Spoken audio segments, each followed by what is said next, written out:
सुरेश, थोड़ा जल्दी पैर मार, आज मन ठीक नहीं लग रहा। ये भूतिया मोड़ पर पहुंचने से पहले घर पहुंच जाना चाहिए था। हाँ भैया, पता नहीं आज बाजार में इतना देर क्यों हो गया। पंडित जी ने कहा था ना, अमावस की रात इस रास्ते से अकेले मत गुजरना। अरे तू भी बच्चों जैसी बात करता है।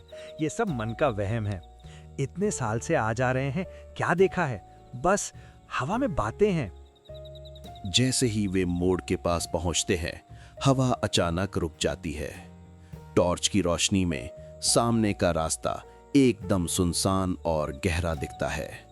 एक अजीब सी सन्नाटा छा जाता है। भैया देखो, हवा क्यों रुक गई और ये ठंडी सी महक कैसी आ रही है, जैसे किसी ने पुराने फूल जलाए हों। हाँ, कुछ तो गड़बड़ है। जल्दी चल, यहाँ रुकना ठीक नहीं है। रमेश आगे बढ़ने की कोशिश करता है, लेकिन उसके पैर जमीन पर चिपक से जाते हैं। टॉर्च की रोशनी अचानक टिमटिमाती है और बुझ जाती है। ओ माँ, लाइट चली गई। भैया अब क्या होगा? डर मत, मेरी जेब में माचिस है, रुक। रमेश माचिस जलाने के लिए जैसे ही हाथ बढ़ाता है, उन्हें दाहिनी ओर झाड़ियों से एक बेहद धीमी थरथराती हुई आवाज सुनाई देती है। आवाज ऐसी है जैसे कोई औरत बहुत दर्द में रो रही हो, लेकिन उसकी आवाज गले से बाहर नहीं आ पा रही हो। बचाओ। कौन है वहां? कोई जवाब नहीं। सुरेश डर के मारे रमेश के पीछे छिप जाता है। झाड़ियों के पीछे से एक पल के लिए सफेद साड़ी का किनारा दिखाई देता है। रमेश हिम्मत करके जेब से माचिस निकालता है और एक तीली जलाता है। माचिस की छोटी सी रोशनी में वह देखता है कि सफेद साड़ी का किनारा अब दिखाई नहीं दे रहा है, सिर्फ अंधेरा और झाड़ियां हैं। चला गया, या जो भी था। चल जल्दी यहाँ से भागना होगा। दोनों भाई अपनी साइकिल पर बैठते हैं और तेजी से पैडल मारते हैं। लगभग 50 मीटर आगे जाने के बाद सुरेश पीछे मुड़कर देखता है। भैया देखो। रमेश भी रुककर पीछे देखता है। उन्हें अपने पीछे कीचड़ भरे रास्ते पर नंगे पैरों के निशान दिखाई देते हैं। निशान उनके साइकिल के टायरों के निशान के ऊपर से होकर उनके साथ साथ आ रहे हैं। ये अभी अभी बने हैं, हमारे साथ कोई चल रहा है। जैसे ही वो ये कहता है, उन्हें ठीक अपने पीछे एक ठंडी सांस महसूस होती है। हवा में एक बहुत तेज बदबू फैल जाती है, जैसे सड़ी हुई मिट्टी की। भागो भैया, भागो। वे बिना पीछे देखे अपनी पूरी ताकत से पैडल मारते हैं। मौत के डर से तेजी से गांव की ओर भागते हैं। उनके दिल तेजी से धड़क रहे हैं और उन्हें लग रहा है जैसे कोई साया उनके ठीक पीछे दौड़ रहा है, लेकिन अंधेरे में कुछ दिखाई नहीं दे रहा। रमेश और सुरेश हाफते हुए अपने घर पहुंचते हैं। वे दोनों तुरंत घर के अंदर भागते हैं और दरवाजा अंदर से बंद कर लेते हैं। उनकी मां दरवाजे की आवाज सुनकर उठ जाती है। भैया, हमने सच में कुछ देखा। वो हमारे पीछे था। हाँ, नंगे पैरों के निशान और वो रोने की आवाज। पंडित जी सही कहते थे। अगले दिन सुबह गांव में ये बात जंगल की आग की तरह फैल जाती है। दोपहर में रमेश और सुरेश अपनी आप बीती सुनाने के लिए श्रीमती देवी यानी दादी के पास जाते हैं, जो गांव के बीच में रहती हैं। दादी, आप गांव की सबसे बुजुर्ग हैं। आप ही बताइए, उस भूतिया मोड़ का क्या रहस्य है? हमने कल रात जो देखा वो किसी इंसान का काम नहीं था। मुझे पता था, ये होना ही था। ये रास्ता बहुत पुराना है बेटा। ये रास्ता सिर्फ कच्ची मिट्टी नहीं है, ये किसी की अधूरी आत्मा का बंधन है। किसकी आत्मा दादी? हमें बताइए। आज से लगभग 30 साल पहले इसी गांव की एक सीधी साधी लड़की थी, सुनीता। उसकी शादी शहर के एक जालिम आदमी से तय हुई थी। शादी की रात वो आदमी दहेज के लिए उसे पीटने लगा। सुनीता ने भागने की कोशिश की, कहते हैं मरने से पहले सुनीता ने अपने अधूरे श्रृंगार को देखकर रोते हुए उस रास्ते को श्राप दिया था। उसने कहा था, जिस तरह मेरा जीवन इस रास्ते पर अधूरा रह गया, जो भी इस रास्ते पर रात को अकेले चलेगा उसकी यात्रा कभी पूरी नहीं होगी। मेरी आत्मा उसे चैन से सोने नहीं देगी। तो क्या वो रात को वही सुनीता थे?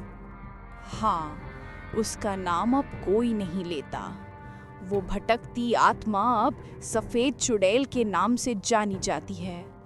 वो सिर्फ अमावस्या की रात को सबसे ज्यादा ताकतवर होती है।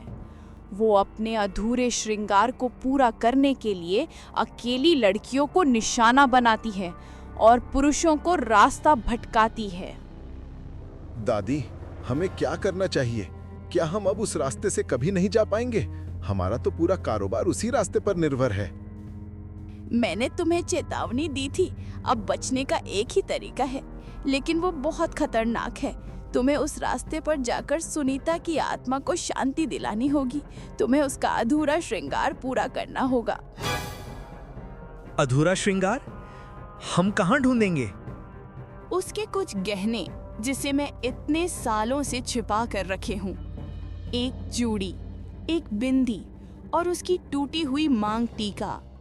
तुम्हें ये सब लेकर उस जगह जाना होगा जहां उसे मारा गया था और एक विशेष मंत्र का जाप करना होगा। लेकिन सावधान, अगर तुम नाकाम हुए तो तुम भी उसी रास्ते के शिकार हो जाओगे। दादी उन्हें पोटली सौंपती हैं। दोनों भाई पोटली लेकर एक दूसरे की तरफ डर और संकल्प की मिलीजुली भावना से देखते हैं। रमेश और सुरेश घर पर हैं। वे दादी द्वारा दी गई पोटली को खोल कर देखते हैं।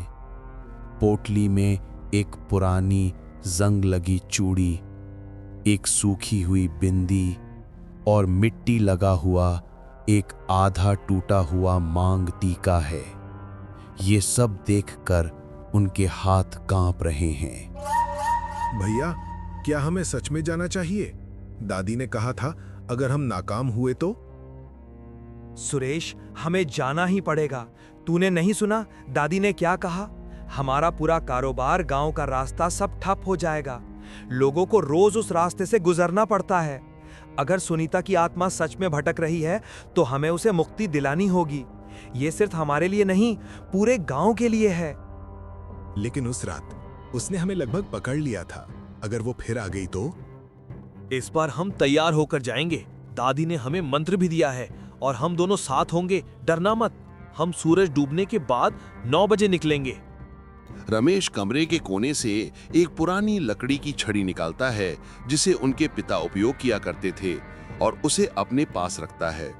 सुरेश अपने बैग में पानी की बोतल, टॉर्च और माचिस रखता है। दोनों शांत और गंभीर हैं। भैया, क्या ये जरूरी है कि हम एग्जैक्टली उसी जगह जाएं जहां वो? दादी ने कहा था जहां उसका खून गिरा था वहीं उसका श्रृंगार पूरा होना चाहिए। हमें वो जगह ढूंढनी होगी। मंत्र याद है ना? जैसे ही हम उस जगह पहुंचेंगे तुम्हें मंत्र पढ़ना शुरू कर देना है। जैसे जैसे वे भूतिया मोड़ के करीब पहुंचते हैं, अंधेरा और गहरा होता जाता है। उनकी टॉर्च की रोशनी भी कमजोर पड़ने लगती है। अचानक, भैया, ये क्या है? ये मूर्ति पहले यहाँ नहीं थी। लग रहा है बहुत पुरानी है। शायद यहाँ बहुत पहले कोई मंदिर था।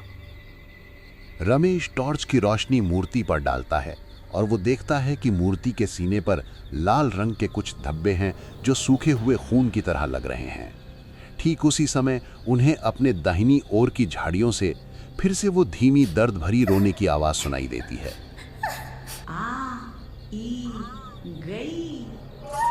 आ गया।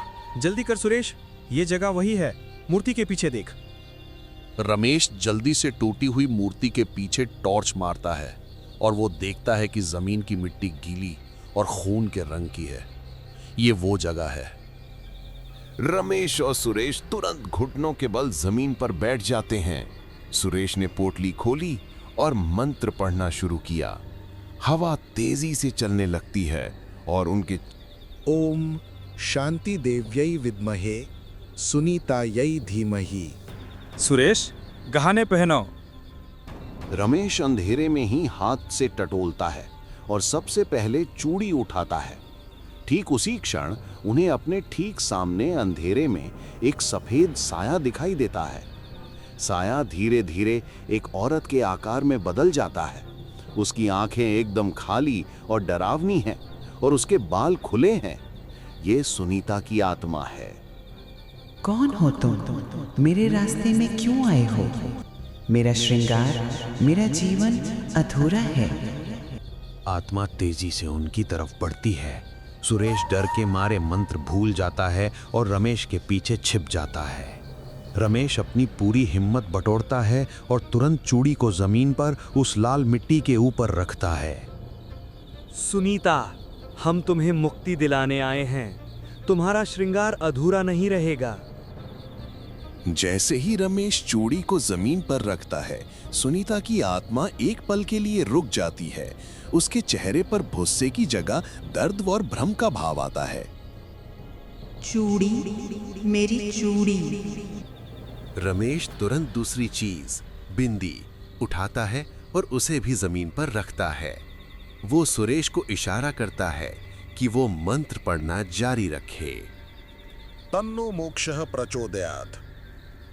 बिंदी रखने पर आत्मा की आंखें थोड़ी शांत हो जाती हैं। हवा थोड़ी धीमी हो जाती है। रमेश अब अंतिम चीज, मांग टीका उठाता है। रमेश मांग टीका उठाता है। ठीक उसी समय सुनीता की आत्मा अपनी पूरी ताकत से उन पर हमला करने की कोशिश करती है। अंधेरे में एक ठंडी लहर आती है और रमेश को लगभग छू लेती है।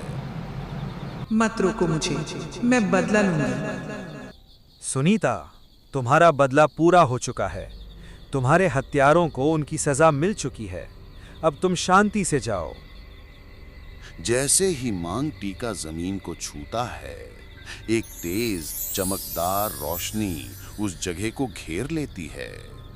सुनीता की आत्मा चीखती है, लेकिन ये चीख डर या गुस्से की नहीं, बल्कि मुक्ति और राहत की है। उसका सफेद साया धीरे धीरे ऊपर उठने लगता है और हवा में पिघल जाता है। पूरी जगह पर एक शांत मीठी सुगंध फैल जाती है। चली गई। भैया वो चली गई, सब शांत हो गया। टॉर्च अचानक फिर से जल उठती है। वे देखते हैं कि जहां उन्होंने गहने रखे थे, वहां से अब सिर्फ साफ ताजी मिट्टी है। पैरों के निशान या खून के धब्बे गायब हैं। टूटी हुई मूर्ति के पास हवा में एक बेहद हल्की फुसफुसाहट सुनाई देती है, जैसे कोई धन्यवाद कह रहा हो। शांति। दोनों भाई एक दूसरे को देखते हैं, थके हुए लेकिन विजयी। उन्हें महसूस होता है कि अब वो रास्ता सच में आजाद हो गया है। वे उठते हैं और गांव की तरफ चलना शुरू करते हैं। रमेश और सुरेश रात को सुरक्षित वापस गांव पहुंचते हैं। उनकी मां दरवाजे पर ही उनका इंतजार कर रही होती हैं। चिंता के मारे उनकी आंखें सूजी हुई हैं। मेरे बच्चों, कहाँ थे तुम? मुझे कितनी चिंता हो रही थी। तुम दोनों कहाँ गए थे इस रात? माँ, सब ठीक है। हम एक बहुत जरूरी काम से गए थे। गांव को हमेशा के लिए एक बड़े डर से आजाद कराने गए थे। माँ, हमने सुनीता की आत्मा को मुक्ति दिला दी। वो भूतिया मोड़ अब हमेशा के लिए सुरक्षित हो गया है। अगली सुबह ये खबर पूरे गांव में फैल जाती है। गांव वाले खुशी और राहत से भरे हुए हैं। वे रमेश और सुरेश को हीरो मानते हैं। कई लोग उन दोनों को धन्यवाद देने के लिए उनके घर आते हैं। रमेश, सुरेश, तुम दोनों ने सच में कमाल कर दिया। मैं तो उस रास्ते से रात में गुजरना बंद ही कर चुका था। अब मैं बिना किसी डर के रात को शहर जा सकता हूँ। दादी को धन्यवाद कहना पड़ेगा और तुम दोनों को भी, क्योंकि तुम दोनों ने हिम्मत दिखाई। रमेश और सुरेश दादी से मिलने जाते हैं। दादी उन्हें देखकर मुस्कुराती हैं। मुझे पता था तुम दोनों ये काम कर पाओगे। तुम दोनों में अपने गांव और सच्चाई के लिए बहुत हिम्मत है। तुमने सिर्फ एक आत्मा को मुक्ति नहीं दिलाई, बल्कि गांव की सालों पुरानी दहशत को खत्म कर दिया। दादी, ये सब आपकी वजह से हुआ। आपने ही हमें रास्ता दिखाया। हाँ दादी, हम आपका एहसान कभी नहीं भूलेंगे। तभी पंडित जी भी वहां आते हैं, जिन्होंने पहले उन्हें रात में ना निकलने की चेतावनी दी थी। रमेश, सुरेश, मुझे तुम पर गर्व है। तुम दोनों ने निस्वार्थ भाव से एक महान कार्य किया है। मैं आज ही उस रास्ते पर जाकर पूरे विधि विधान से शांति पाठ करूंगा, ताकि भविष्य में कोई ऐसी आत्मा वहां न भटके। पंडित जी और दादी मिलकर अगले दिन भूतिया मोड़ पर जाकर शांति पाठ करने का निर्णय लेते हैं। शाम को रमेश और सुरेश फिर से अपनी साइकिल निकालते हैं। दोनों भाई अपनी साइकिल पर बैठकर अब शांत और सुरक्षित हो चुके रास्ते पर आगे बढ़ते हैं। आकाश में चांद पूरी तरह से चमक रहा है। पंडित जी दादी की निगरानी में उस जगह पर एक छोटा सा हवन और शांति पाठ कर रहे हैं, जहां सुनीता को मुक्ति मिली थी। वातावरण शांत और पवित्र है। हवन की सुगंध हवा में फैली है। हमने इस स्थान पर भटकती आत्मा को मोक्ष प्रदान किया है। अब ये भूमि, ये मार्ग पवित्र है। यहाँ से जाने वाला हर पथिक सुरक्षित रहेगा। ईश्वर करे ऐसा ही हो। सुनीता को शांति मिल गई। अब उस रास्ते पर सिर्फ सफर होगा, डर नहीं। यह देखकर कितनी शांति मिल रही है। कल रात की घटना अब एक बुरे सपने जैसी लगती है। हाँ भैया, अब हम सच में आजाद हैं। शांति पाठ समाप्त होता है।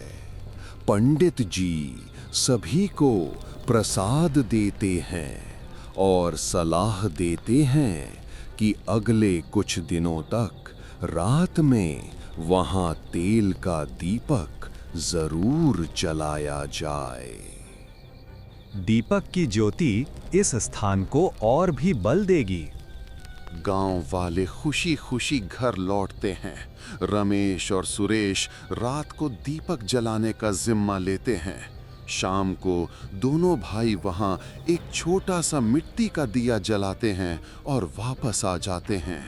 रात एकदम शांत गुजरती है। अगले 3 दिन तक सब सामान्य रहता है। मीना अपनी माँ के साथ घर के आंगन में बैठी है। अचानक मीना आसमान की तरफ देखती है और घबरा जाती है। माँ, देखो वो सफेद साड़ी। क्या हुआ बेटी, कहाँ है? क्या देख रही है?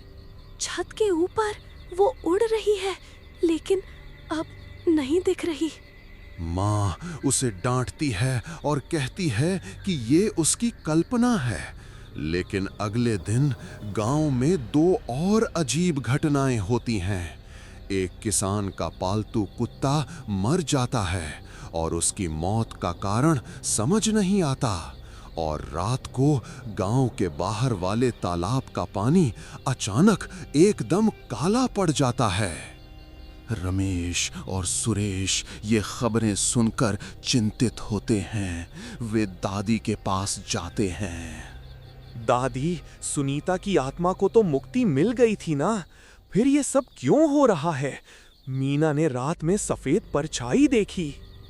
जब कोई आत्मा जाती है तो जगह एकदम शांत हो जाती है।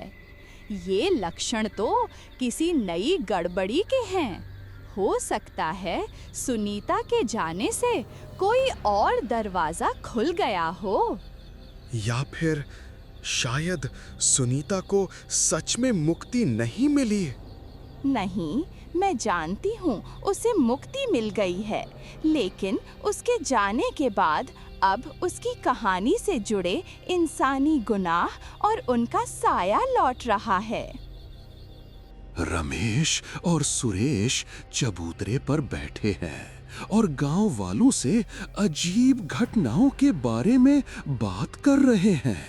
तभी एक सूट बूट पहना शहर का दिखने वाला आदमी गांव में आता है। वो प्रताप है। नमस्कार, क्या आप रमेश जी हैं? मैं शहर से आया हूँ, मुझे कुछ जानकारी चाहिए। हाँ, मैं रमेश हूँ। आपको क्या चाहिए? मुझे कुछ साल पहले मेरे चाचा सुनीता के पति के दोस्त से पता चला था कि उस रात 3 लोग थे, सुनीता के पति और उनके 2 दोस्त धर्मपाल और सुरजीत। ये तीनों सुनीता को शहर ले जाने के बहाने वहां लाए थे और जब उसने दहेज देने से मना किया तो उन्होंने मिलकर उसे मार दिया। बाद में उन्होंने पुलिस को डरा धमकाकर ये मामला दबा दिया। 30 साल पहले की बात, और ये हत्यारे आजाद घूम रहे हैं?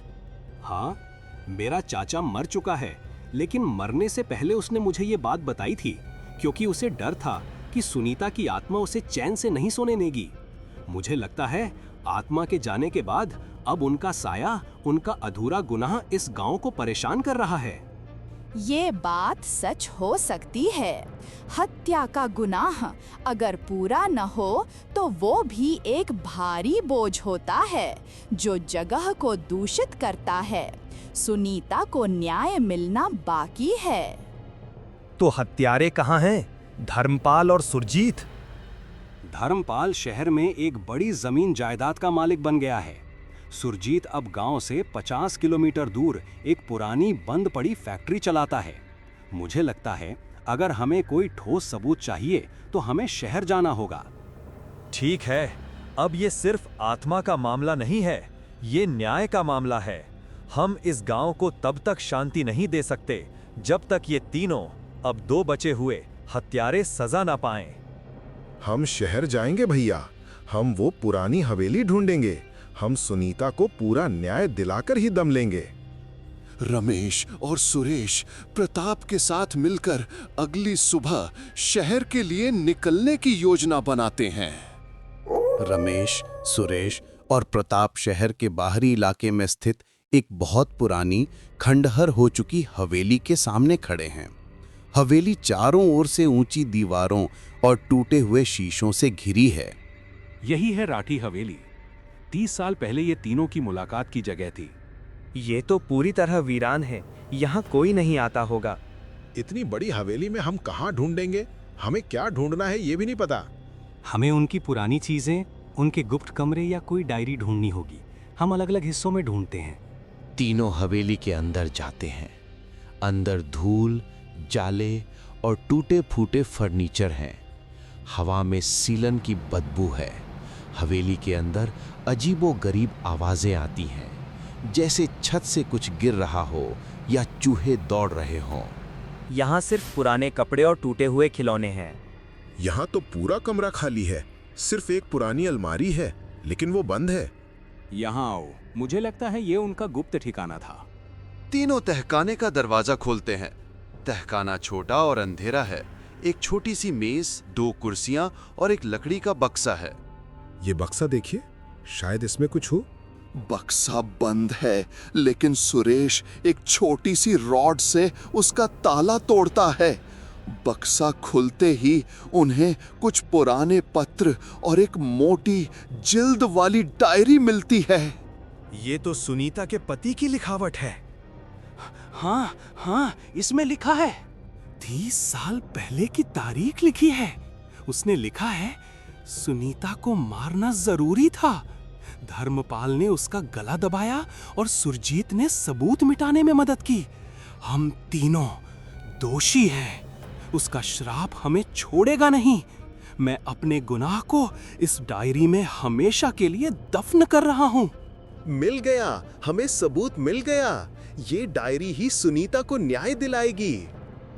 अब एक पल भी यहाँ रुकना नहीं है। हमें तुरंत गांव वापस जाना होगा। ये सबूत गांव वालों को दिखाना होगा और फिर पुलिस को बुलाना होगा। तीनों डायरी लेकर तुरंत हवेली से बाहर निकल जाते हैं। उनका अगला लक्ष्य गांव है, ताकि वे न्याय की लड़ाई शुरू कर सकें। रमेश, सुरेश और प्रताप तेजी से मोटरसाइकिल पर गांव की ओर लौट रहे हैं। रास्ते भर वे उस डायरी और उसमें लिखी बातों के बारे में बात करते हैं। मुझे अभी भी यकीन नहीं हो रहा कि हत्यारों के नाम साफ साफ लिखे हैं। 30 साल बाद हमें ये सबूत मिला। ये सब सुनीता की आत्मा की वजह से हुआ है।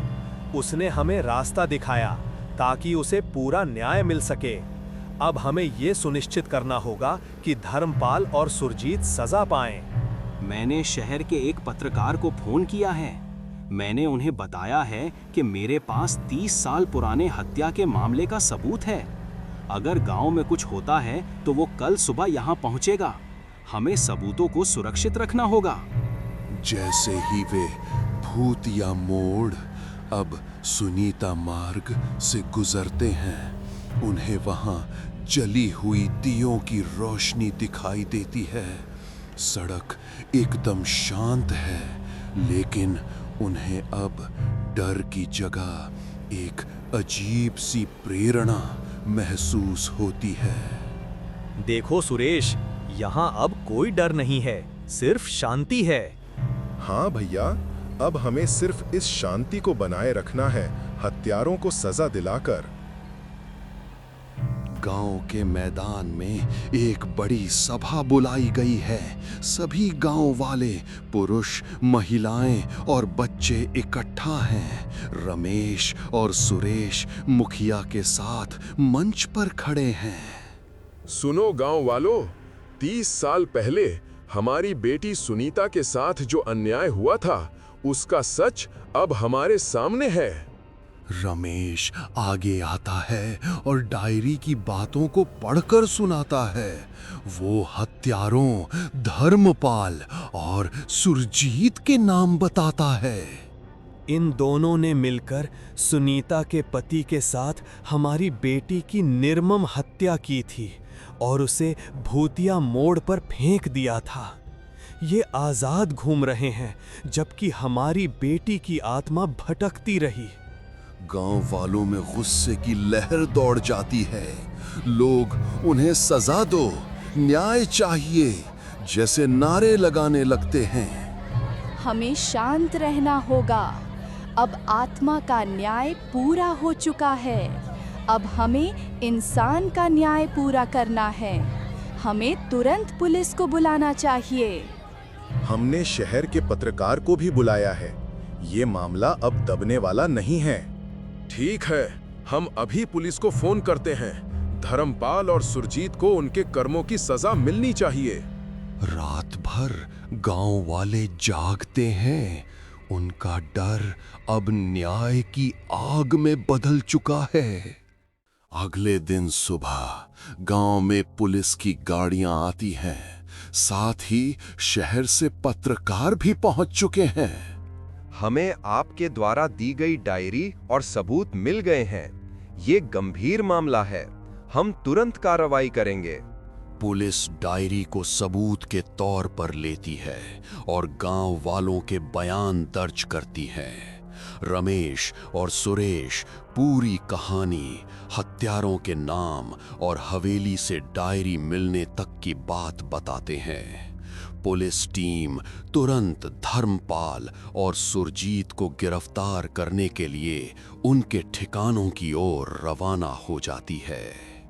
रमेश जी, आप लोगों ने जो किया वो कमाल है। आप इस केस के हीरो हैं। 30 साल बाद न्याय। हम हीरो नहीं है, हीरो सुनीता थी जिसकी आत्मा ने हमें रास्ता दिखाया। ये न्याय उसके लिए है और इस गांव के लिए। शाम तक खबर आती है कि धर्मपाल और सुरजीत को पुलिस ने गिरफ्तार कर लिया है। गांव में खुशी और राहत का माहौल छा जाता है। सभी गांव वाले एक दूसरे को बधाई देते हैं। गांव वालों, आज हमारे गांव पर लगा 30 साल पुराना श्राप हमेशा के लिए खत्म हो गया है। सुनीता को आज आत्मा और कानून दोनों का न्याय मिल गया है। अब ये रास्ता पवित्र हो गया है। मेरी ओर से मैं ये प्रस्ताव रखती हूँ कि इस रास्ते को आज से सुनीता मार्ग के नाम से जाना जाएगा, ताकि हमें हमेशा याद रहे कि न्याय की लड़ाई कभी खत्म नहीं होती। गांव वाले जोरदार आवाज में इस प्रस्ताव का समर्थन करते हैं। रमेश और सुरेश अपने हाथों से रास्ते के बोर्ड पर सुनीता मार्ग लिख देते हैं। हमारा गांव अब सच में खुशहाल रामगढ़ बन गया है। हाँ भैया, अब हम सच में बिना डर के जी सकते हैं। रमेश और सुरेश अपनी साइकिल पर बैठते हैं और सुनीता मार्ग पर आगे बढ़ते हैं। अब वो सुनसान रास्ता गांव के विकास और न्याय का प्रतीक बन चुका है।